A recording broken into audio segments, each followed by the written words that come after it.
Good morning. I almost said good afternoon, but I guess it's still morning. Uh, Thank you for coming in this morning, and I apologize for not doing the feed yesterday. And I've learned over the years that we are affected by energy. We have to learn to work with it, not against it. And I think one of my challenges has been trying to plan some of these live feeds and being in alignment when you try to plan them versus going and being in the flow. And yesterday, I just had an energetic snap, and it was basically telling me, Laura, do what you tell your clients to do, which is what we're going to be talking about today. So I did. So I apologize for not coming on yesterday.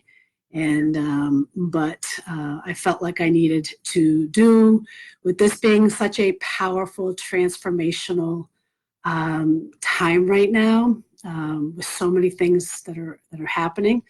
And I will be doing not just today's feed, but I will be doing another one on the overall bigger picture of the whole 2020 and the new decade, because I've already started working on that information too as well. So thank you for coming. Please make sure you post your questions in the comment section so I can try to get to them in a timely manner. And I look forward to hopefully enlightening you. We're going to be talking about these new moon energies with the eclipse that had just passed. What it all means, the 3 things that we are learning in the process, and 3 tips to navigate through it all going into 2020 and into the new decade. Now, just as a reminder, I do not do astrology, and I'm not an astrologist, but I am sensitive to energy. I am a natural born, multi-generational psychic medium. I am also an amateur cosmology lover, and I understand the science and the effects of space weather and on our very cores. So I understand how this all plays into it, and I'm also fascinated by numerology, okay? So the new moon in Capricorn. So what does it all mean? Well, we look at new moons as it being a time for setting intentions, goals, new beginnings, and fresh starts, just in general, all right? And this new moon is really about setting the stage to prepare us for the incoming new year and the new decade, which happens to be a 4 in numerology. So that's a very big time right now that we're in. This is all about change, letting go. It's about renewal. And as we know about change, humans are very easily resistant to change, okay? But this change in general, I should say, is a constant in the grand scheme of things in the universe. And 2019 was a big year for change and transformation. How many of you have been feeling that this year, this whole change, like the whole cocooning and coming out? All right, that's what we were doing to prepare us for the next phase, which I consider a very powerful 2020. And I will go into that specifics into another video, because that's a whole nother topic. But I'm just trying to bring you in a little bit so you understand that there's a lot at play here. Many of you have been hearing me say things like, we're either being spiritually woke, or we're being tested in our spiritual awakeness to see how far we've come, or we're finding out what we still have to learn. With the clincher of facing the addiction to spiritual bypassing. Again, I'll do a separate video on this. I did talk about spiritual bypassing in the November 2018 video you can find on YouTube if you want to go hear more about the energies there that brought us into 2019 and the whole spiritual bypassing piece. I did a lot of time on what that all means. So, and at the same time, I talked about how those energies were to disrupt, shift, and shake this whole paradigm that we've been seeing, okay? Hi, Jenna.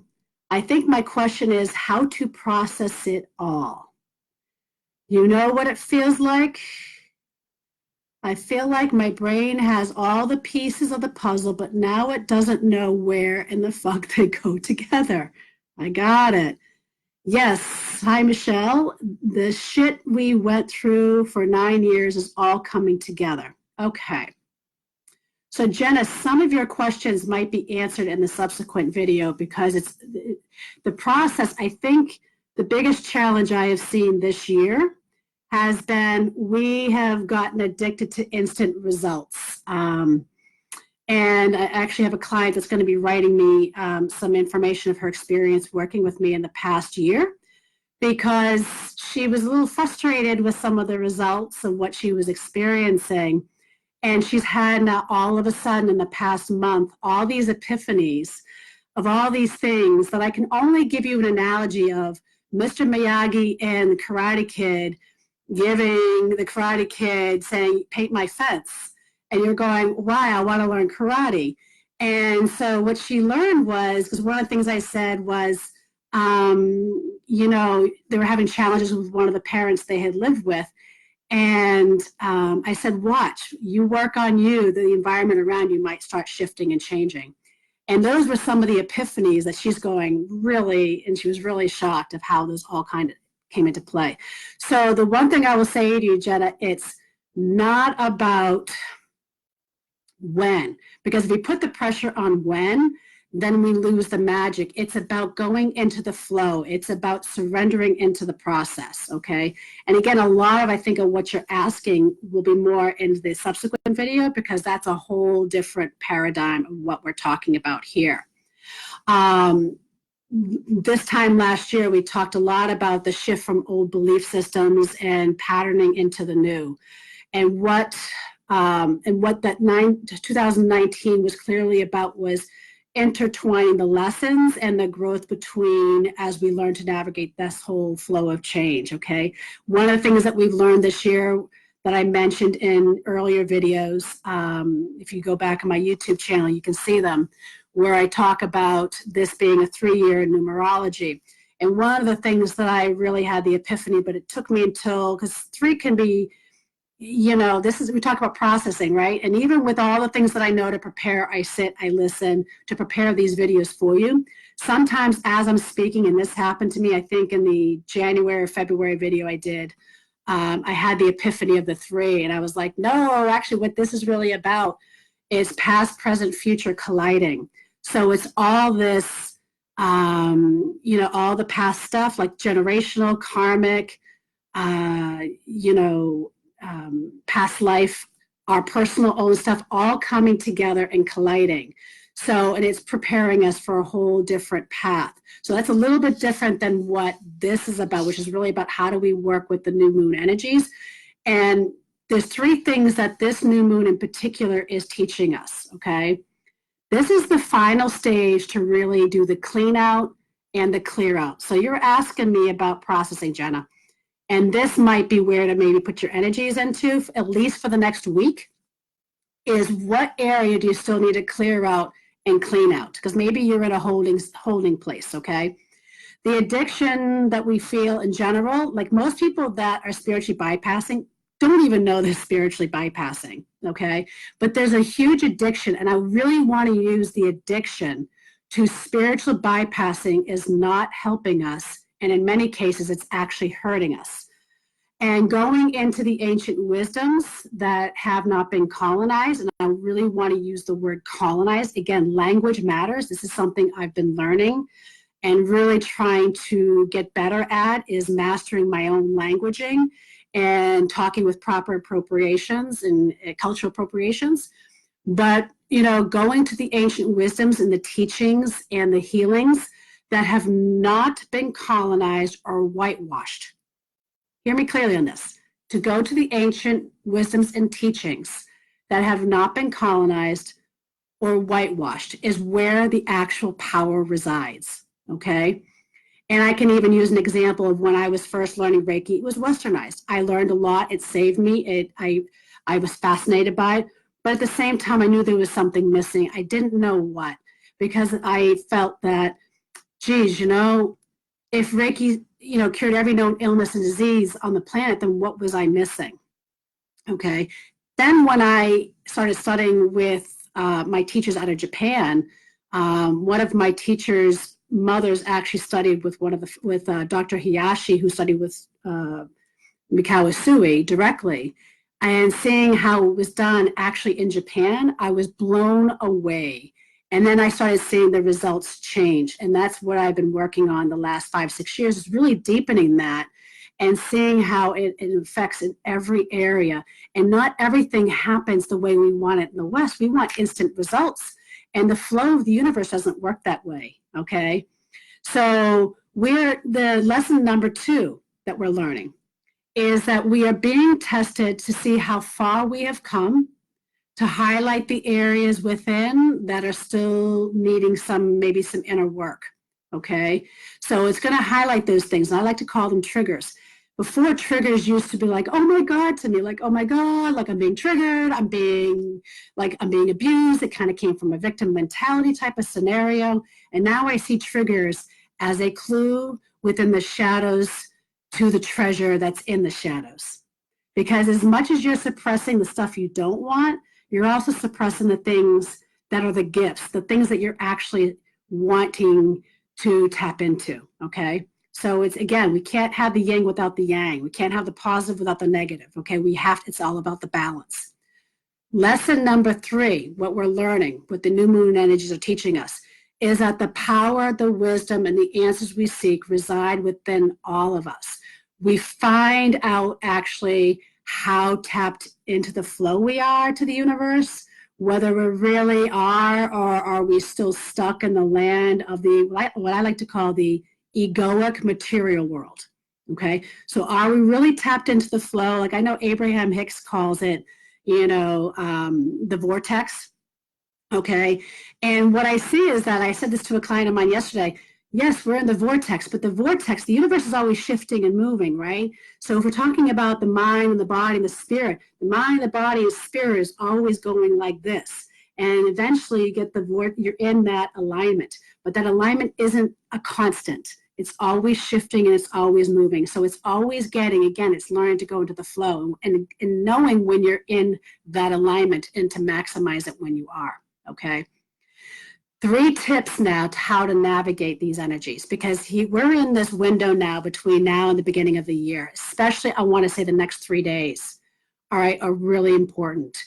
The first one is, and some of you might have a hard time hearing this one, stop running around like a crazy person, multitasking everything, driven by distraction via whether it's social media, phones, TV, whatever it might be that drives you to distract and in lack of focus within, to anything to avoid looking at yourself or any of that. These are some of the questions you might want to just sit and ask yourself. Are you addicted to distraction? Are you addicted to drama and chaos? Are you avoiding getting real and raw? So those are some of the things that I would say you need to sit, okay, which goes me into tip number 2. Get connected to the divine that's within you. So this is a time to actually get quiet, to sit, to pause, to reflect.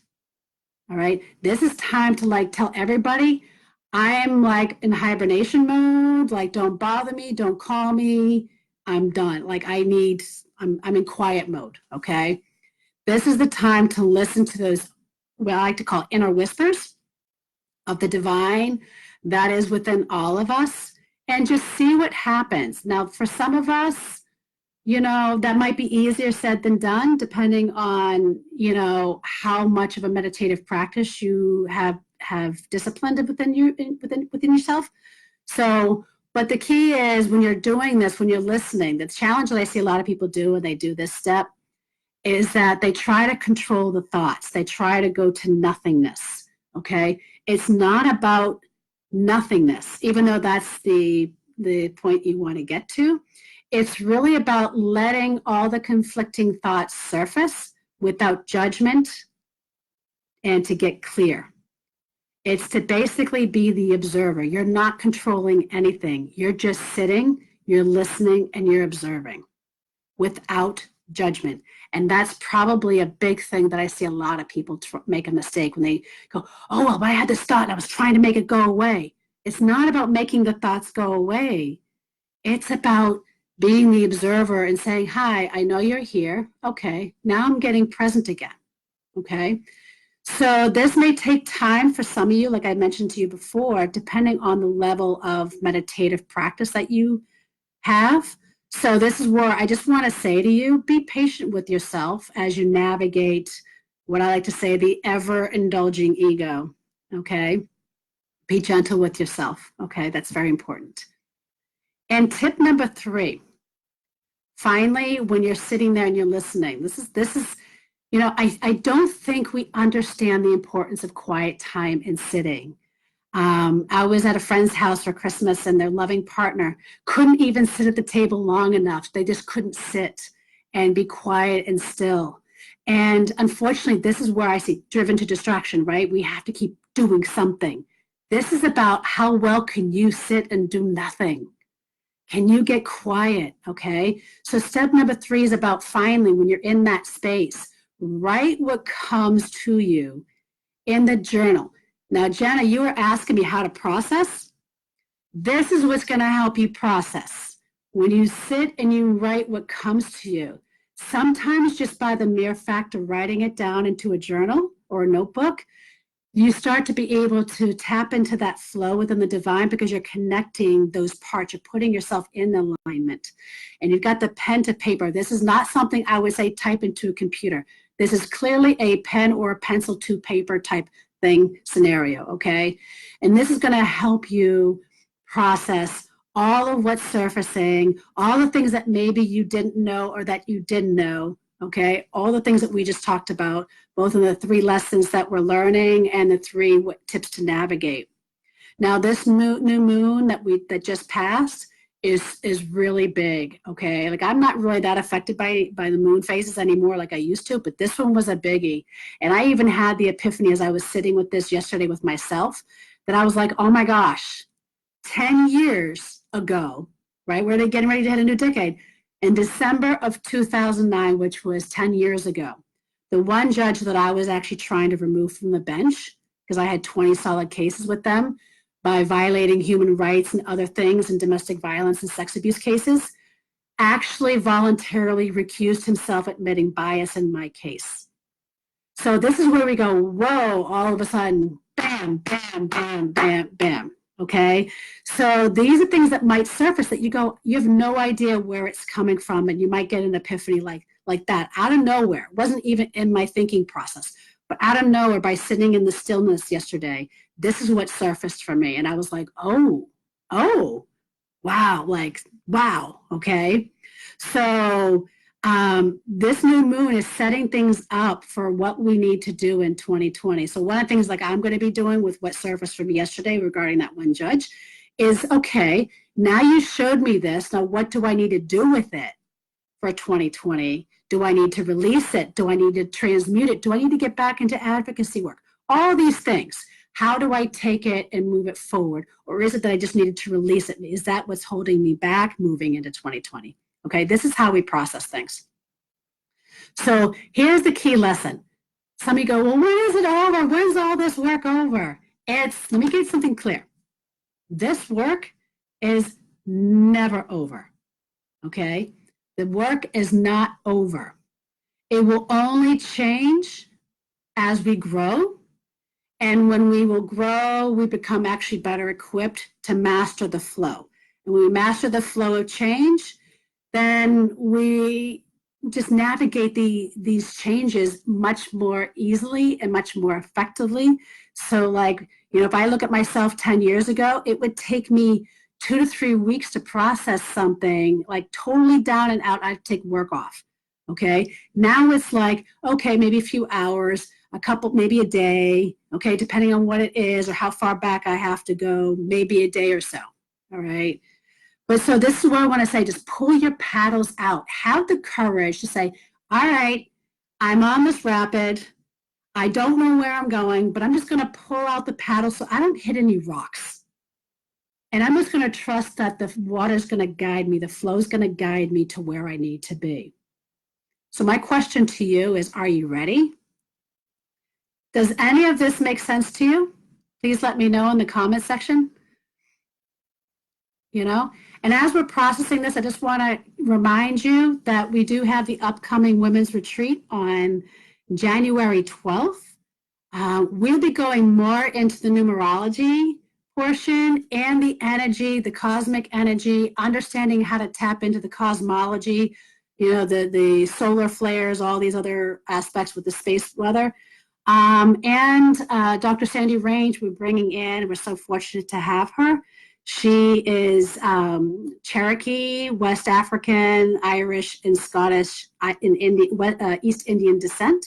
And she's going to be bringing in helping us tap into the ancestors, which is also, the ancestors are speaking to us loudly. I cannot emphasize that more.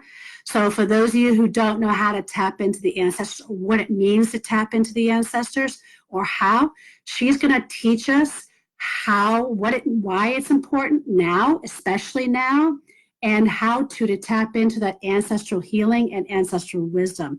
So for those of you that might be even struggling with some of the processing, this might be helpful to you because we're bringing in both the numerology piece and I'm going to teach you how to do your annual numerology for every year. So we're going to show you what 2019 showed you, and we're going to go into 2020 and what that all means, okay? Because yes, it's a 4 number, but is it a 4 number for you? Like I'm a 5 next year. So that means a lot of change. So I chuckled when I said, geez, I'm taking this course at UMass Boston, and I was nervous as shit going, how am I going to add 20 hours to my work week when I'm a small business owner, okay? And I'm already struggling with just trying to keep up with things. So it's forcing me to maybe align with some people and partners in the community to help me with the business end so I can study and add another certification and into the work that I'm doing. So the key is, if you're interested in the women's retreat, by the way, the rates do go up tomorrow, okay? So, and it goes up a large amount, it goes up $53. So if the women's retreat calls to you, I would say don't wait, register, because this is gonna really set the tone for how you're gonna navigate for the rest of the year. And for those of you who own businesses or trying to own a business, this is going to, the old ways of running a business aren't going to work anymore. Okay, that's what I'm going to say in my other video basically, is those paradigms don't work. It's knowing how to tap into that spirit side to know how to navigate the flow into your business. Okay, so those old business models aren't going to work anymore. That's the new energies that are shifting here. So, and if you need help individually, please come in, whether it's for spiritual guidance, you need an energy forecast to know what's happening with you personally, some numerology, mentorship. You know, if you need to learn and tighten up some of your skill sets, we can schedule some time where I can help mentor you, teach you some things. Just let me know, and I'm here to help you move forward. So do you guys find that what we just went through, what I just stated, helpful to you? I think I'm missing, oops. I think I'm missing some of the comments. I am missing some of the comments. Huh. Sorry about that. Okay, so I'm working on no judgment. I make that mistake. That's going to be very important for you, Jenna. That may be what you need. So, and yes, you did say sometimes we do things instinctually and we don't even know why. And sometimes maybe, Jenna, you needed me as the confirmation button that you sitting in stillness, even though you may have sat there with judgment saying, maybe I should have been working on something. Maybe I should have been working on my business, but no, I sat in stillness instead, because I do it too. I still do it, okay? And when you sit in stillness and you get a confirmation, you go, oh, no, I was supposed to do that. That's gonna help me here, here, and here, okay? So I get that. And great, I'm glad that helped you, Michelle. Fabulous. All right, so stay tuned. I'm not sure if I'm going to do a live video on the energies for 2019 into 2020. I might just record it and post it on YouTube. So if I do, I will keep you posted. So in the meantime, reach out if you feel like you need some individual guidance. Don't forget about the Women's Retreat. The website is www.laurahealingwithspirit.com. So, and yes, oh, you're so welcome. I was supposed to, I needed to trust my self-worth. Good. I'm glad to hear that. This is the next 3 days, especially, I cannot. And I'm challenged with it too, because I got family commitments this weekend and I'm like, but I need to cocoon, I need to sit. So I'm trying to find a way to balance some of the commitments that I've already committed to with how do I find that solo time? So I'm working on that now. So it's a matter, as long as you have that quiet time and a good chunk of it, that's going to be very important. The next 3 days are crucial. I can't stress that enough because this is not only a new year, this is a new decade. And if you want to change the things that happened 10 years ago, then you need to really do this work. I'm there with you and I'm working it with you. So thank you. I look forward to seeing you all in the new year. Reach out if you need any assistance. Talk to you guys soon.